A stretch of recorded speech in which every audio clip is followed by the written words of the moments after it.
Binayo ng malakas na hangin na may kasamang ulan o pinaniniwala ang isang buhawi ang tumama sa malaking bahagi ng poblasyon Matalam, Cotabato kahapon ng hapon. Makikita sa ilang Facebook post ng mga netizens na nilipad ang karamihan sa mga bubong, lalo na ang mga gawa sa light materials na mga bahay o istruktura sa naturang lugar. Habang maraming mga puno rin ang nabuwal, malalaki at maliliit dahil sa lakas ng hangin.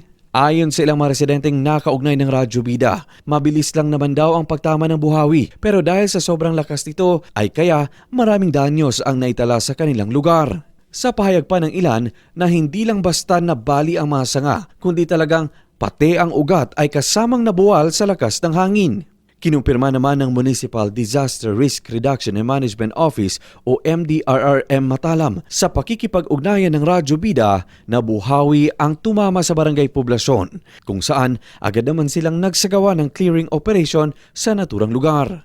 Wala namang lubhang nasaktan o napahamak sa naturang insidente.